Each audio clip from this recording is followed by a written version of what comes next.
Hello and welcome to this edition of Book Talk. I'm Sharon Griggins and I'll be your host for this half-hour program where we'll be talking about travel books. You know, any good book can take you away into another world, but travel books are especially effective at it. And we'll be talking about 4 different titles in today's program. And here to talk about travel books with me are my great panelists for this evening's show, Nancy Pearl, from the director of the Center of the Book at the Seattle Public Library, and Mark Kernaghan, avid traveler and reader. Welcome, Mark. Well, travel books, ladies and gentlemen.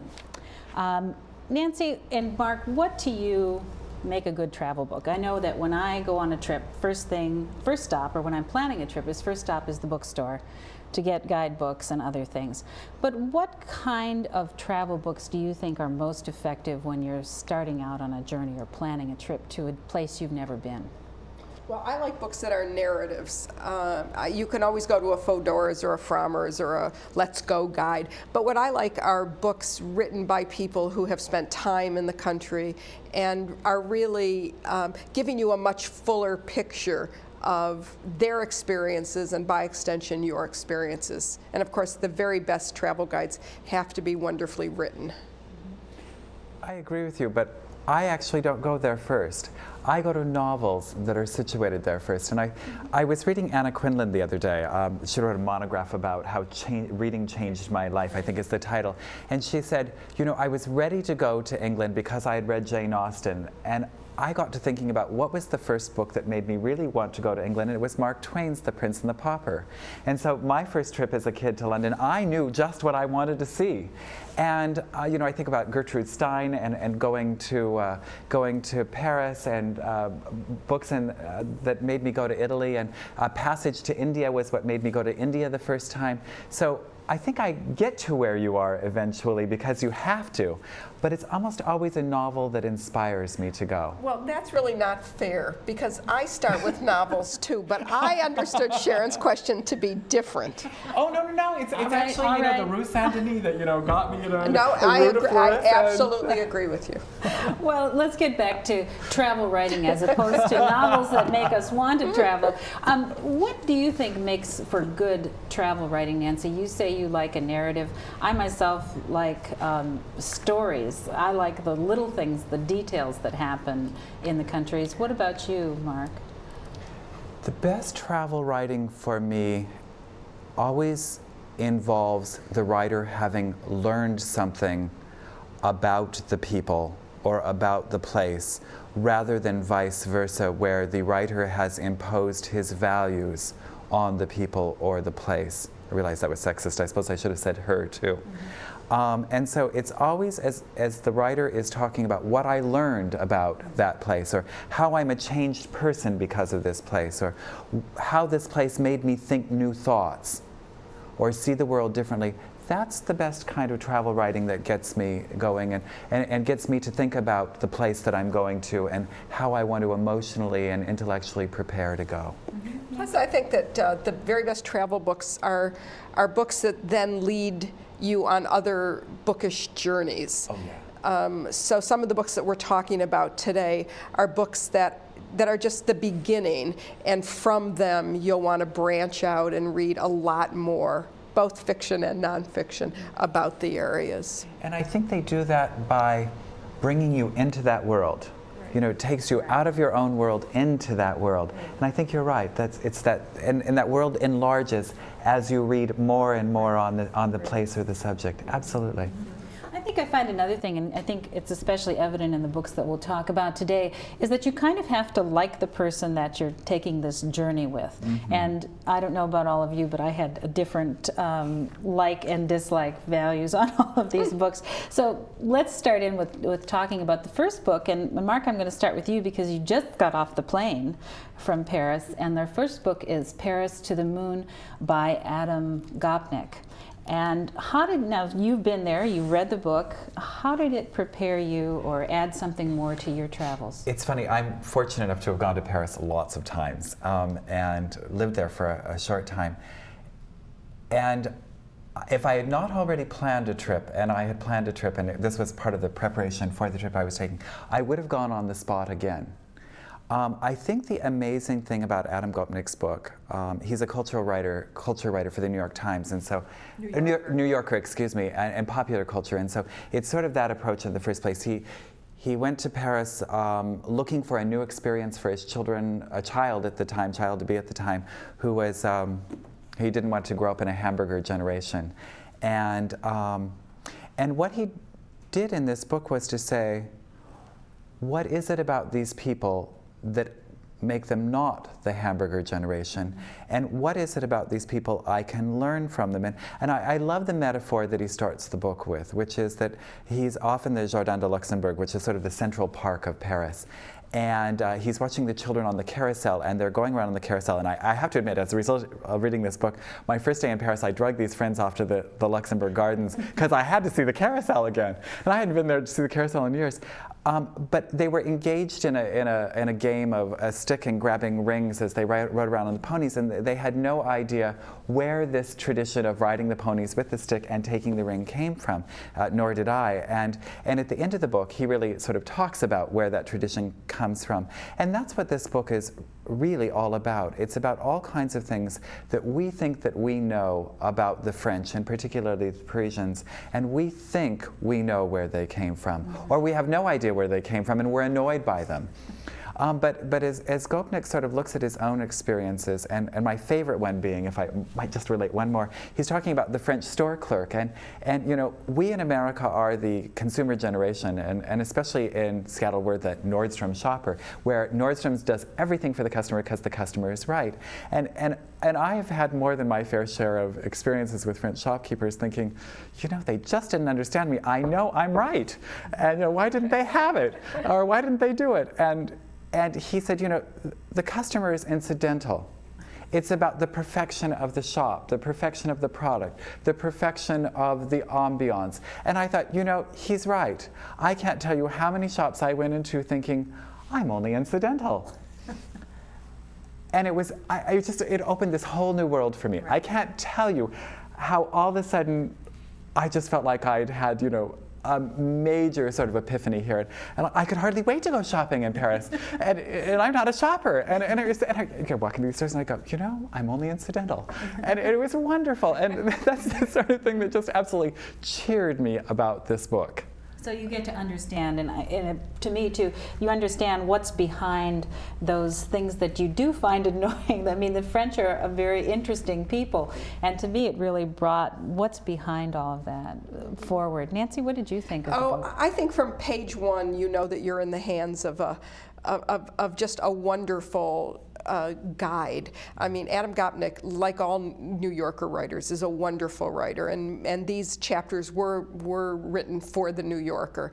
I thought that like Mark, I mean, this is a book that, if anything could impel me to sort of jump on a plane and go, this is the book, one of the books that would do this, because I think that he talks about Paris in such a way, with such love, with such affection, and that affection just permeates his writing. So the good writing, the wonderful picture that he gives of a Paris that many of us would not be fortunate enough to go to, I think makes this book a very special book. I think also he brings forward that the Parisian and France is going through a lot of change, and their loss of place as globalization is taking forward, I thought was very, very interesting, and gave me a new spin on what's going on in contemporary France. So it's not just history and customs. Oh, no. It's very much a look at contemporary France. And because he does that, it's larger than a book about Paris. Right.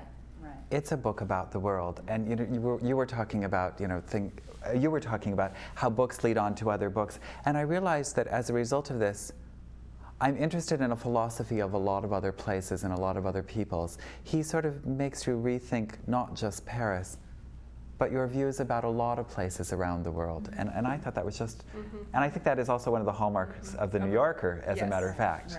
Right. Yeah. So would we all want to go to Paris with Adam Gopnik? Absolutely. Oh, in a heartbeat. In fact, I'd love to have dinner at Arpège with with Adam Gopnik. I get amazing food, I know. I mean, the next book that we're going to, Adam Gopnik went to Paris, lived there, and studied that city and that people. And the next book that we're going to talk about is kind of similar. Rivertown by Peter Hessler is about a Peace Corps volunteer who's come to a small town. He's assigned to a small town in China and to teach at the university, and we have a look at his year. Now, I kind of thought that Peter didn't quite have the same kind of love for the people that he was coming in contact with in this book. What do you think, Nancy? Oh, I think I have to disagree with you. I read that. I read that book. I read Rivertown with great enjoyment for many of the same reasons that I read Paris to the Moon. I don't think that Peter Hessler is the writer that Adam Gopnik is, but very few people are. But I thought that he came, and I suspect Mark is going to disagree with me too. But I thought that Peter grew to have a good deal of respect for China. I think that the picture he gives is of a changing China, and I think that his view is a young man's view, and I think that's different from Adam Gopnik, who has a background and a lot more reading done on Paris than Peter Hessler did on China. But on the other hand, I think that gives us a kind of fresh view of the country, and he's writing about a country about a city, a very small city, that is going to be utterly changed, and this is a moment in time. And I don't think we have very many books about the interior of China and Sichuan province. So I thought this was a really worthwhile book, and I was not annoyed by the narrator as the writer, as I am in some travel logs. Yeah, to me though, I don't think that he really liked, or I didn't feel that he was as open to understanding the Chinese. I kind of thought he was a little bit whiny, a bit about his difficulties there. I don't know, what did you think, Mark? We spoke very briefly on the telephone because my first reaction was not positive either. And you gave me some things to think about. And one of the things that hit me after I talked to you was that, especially because I read them in the same sequence, I read Gopnik and then I literally within a day or two read Rivertown. I had to remind myself when I finished that Rivertown was written by a man who was 25, 26 years old. Exactly. And the viewpoint of a 25 or 26-year-old is going to be very, very different than the viewpoint of a man who I guess is in his late 40s, middle 40s probably. That there's a degree of sophistication that doesn't exist in Rivertown. But I do have a major complaint about Rivertown, and it is the complaint that I have about the travel writing that I find to be objectionable. And I'm careful about using that word. The author comes saying in the very first chapter, if not the introduction, that he came to China to teach the Chinese and to learn the Chinese language. I would have much preferred to have heard him say and to have written a book about a man who came to teach English and learn about the Chinese. Because that's what his trip could have been. But unfortunately, it was more about his teaching and not learning. And part of that is to be 25 years old. Right. But I think, and I'm not going to give the whole book away, but I think that whole scene at the end of the book where he's filming the Chinese, something that anyone who's ever been to China, and I've been a couple of times, and knew before I ever walked out the door to the United States that you do not do, and he'd lived there for a year and proceeded to do it anyway, says something about cultural imperialism. You know, the fact that the lessons that he gave his students to learn said something to me about cultural imperialism. The Chinese would be wonderful if only they learned our ways. And I'm not saying that the Chinese have it down pat. I'm not saying that anybody does.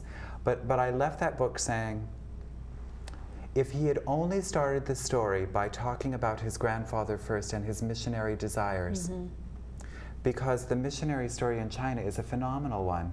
And it's as much about the Chinese shaping missionaries as missionaries shaping the Chinese. What a different point of view we would have had. There are charming stories in it. I'm not saying don't read the book. No. There are charming stories in it. There are very, very funny stories. The Frisbee story I just think is hysterical. The washing machine story is even better. But I walked away from it a little sad. How much he could have learned and didn't. And because that sense of he was there to teach them about values rather than about English.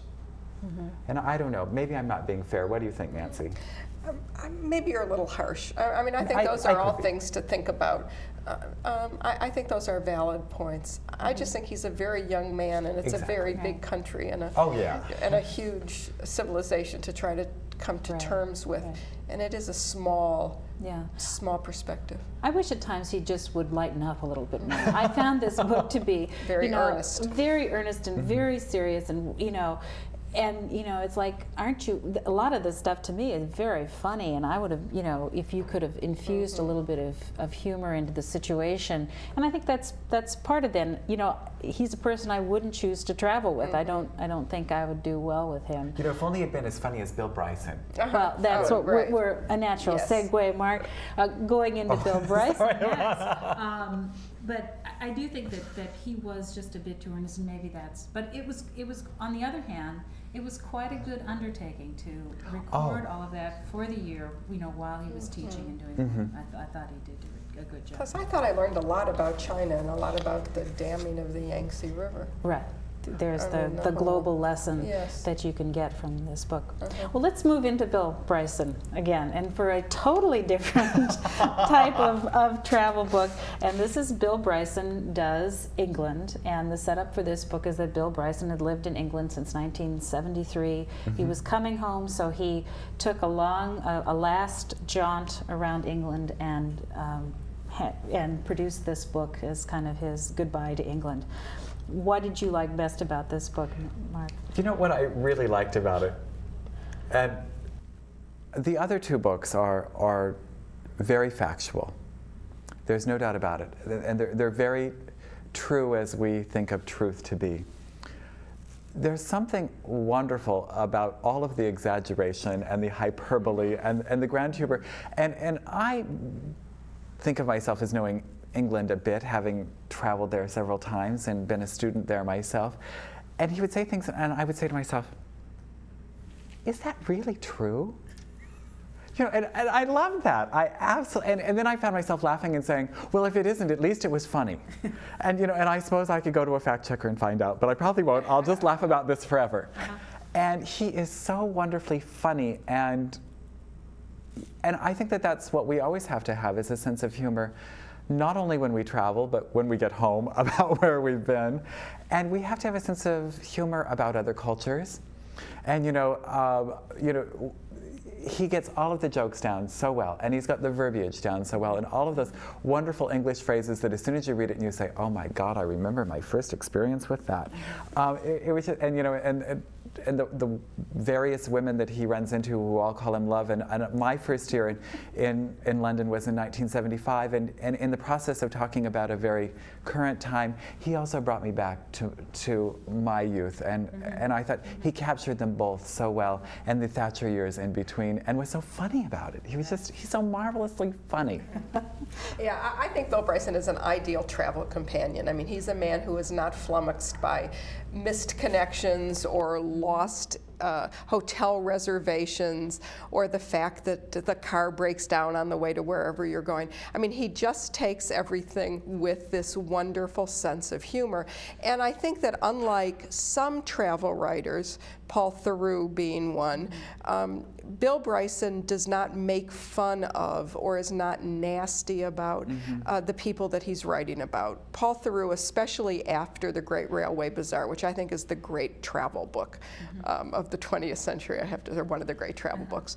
After that book, Paul Theroux just got nasty. I mean, he has just been in a bad mood, a continual bad mood.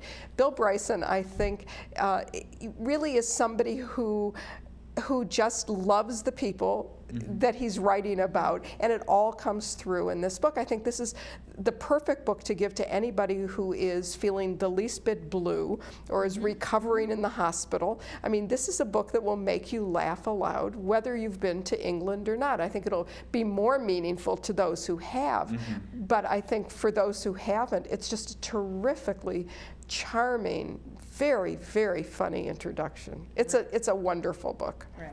It is, and I love his descriptions of clouds like piles of dirty towels, and I mean, he hits it just right.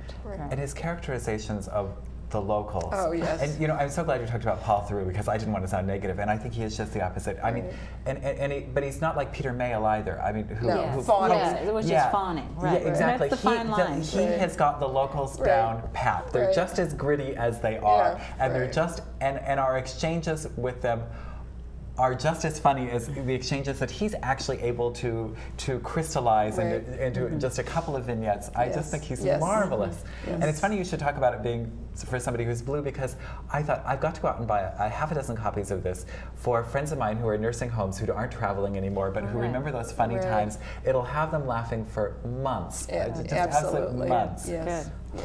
Okay, the last book for this for today's edition is, I think, my favorite of the four, although Bill Bryson is a close second, is Looking for Lebedu by Anne Jones. And Anne Jones is a travel writer and traveler, and she decides she is going to drive the whole length of Africa, and she chooses in the first part of the journey for her companion a man named Muggleton, and they set off in a Land Rover, and they're heading to meet the Queen of Lebedu, which is one of the last tribes in South Africa that is ruled by a queen. And so we go on this journey with her. Nancy, what do you think about this book? Well, a jeep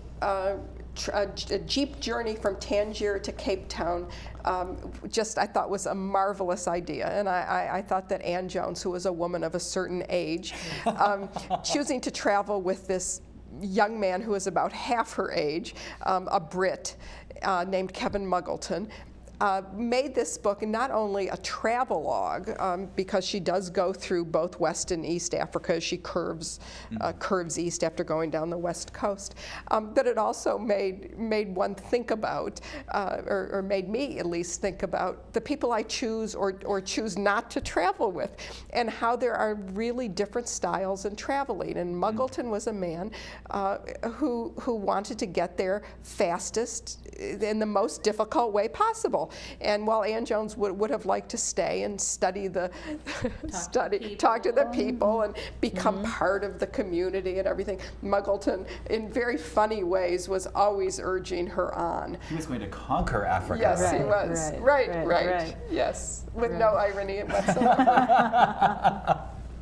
Right. What did you like best about this book? What I liked about this book, first of all, was that it was hysterically funny. I mean, it was, in a different way from Bill Bryson's, it was funny. All of these books are funny, and all of them are very voicey, and all of them very much reflect their own personalities. And she has a really wonderful, gentle humor that she's able to poke at herself. You know, she pokes as much fun at herself as she pokes at anybody. But this is my favorite kind of book, because travel book or not, because it's not only about a journey across Africa. I mean, if she wanted to take the quick conquer journey, she really could have done Cairo to Cape Town, and it would have been, you know, boom, boom, boom down the road. It was more about an interior journey. Yes. You know, when she starts off, you think, oh, is this going to be a book about feminism? And when you finish the book, you realize that it's not about that at all. It's about a sense of self, and the transformation of sense of self in the process of, you know, transforming the countryside with those silly things that they were having to throw down every time they hit a mud puddle. The ladders. The ladders. Yeah, the sand ladders. I loved this book because she went into it realizing that this was almost an odyssey, and that she was going to learn from it. Right. and she just wasn't learning the things she thought she was going to learn. And isn't that the best kind of learning? Right, right. Well, and that travel, she took it in and she changed, and you do see, and I think the strong narrative of, getting from one place Right. to the other, Right. the meeting of the Queen, and then of course the change when she halfway through changed travel companions. Right. To me, that was the most amazing. And becomes Muggleton herself. And I she mean, becomes I just love this. I just Right. love this. And so it really is, I agree with Nancy, a book about how you travel as much it is Right. as a travelogue. Now, I felt just a little bit as though this were too long. I got a little bit tired of the book toward the end in a way that I didn't get. I felt the same way about the Peter Hessler book. The other two, Yeah, not so this much. one. Yeah. But I just thought she went on looking for Lobedu a little bit too long for my taste.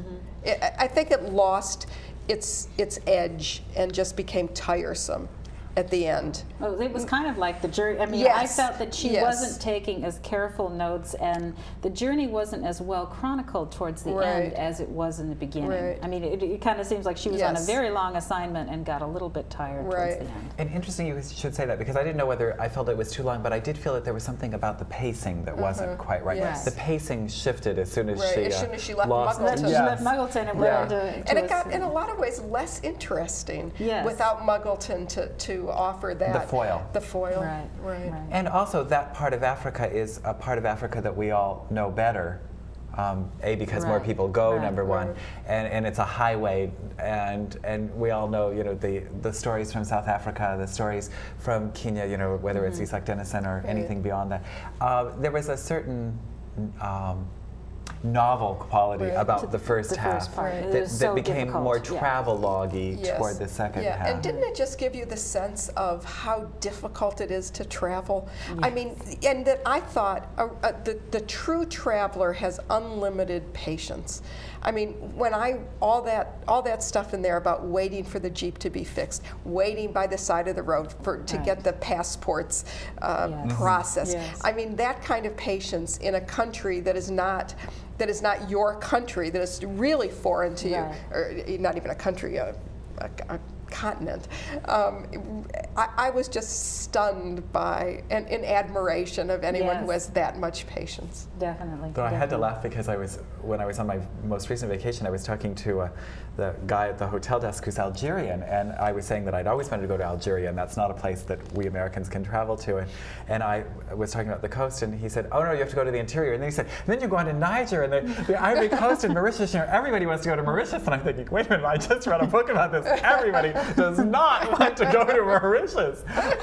But she made it so fun, and I thought, I wouldn't want to do it, but I'm glad she Right, did. yes. Well, I'm and really yeah, glad and, she did. This is the great thing, is that now we Yes. don't have to do Right. it because Exactly. she has and has written so very well about Right. it. Although I did tell somebody about the book, and as soon as I said a Jeep trip from Tangier to Cape Town, his eyes just lit up. I mean, it was like he was going off to get that Jeep lined up.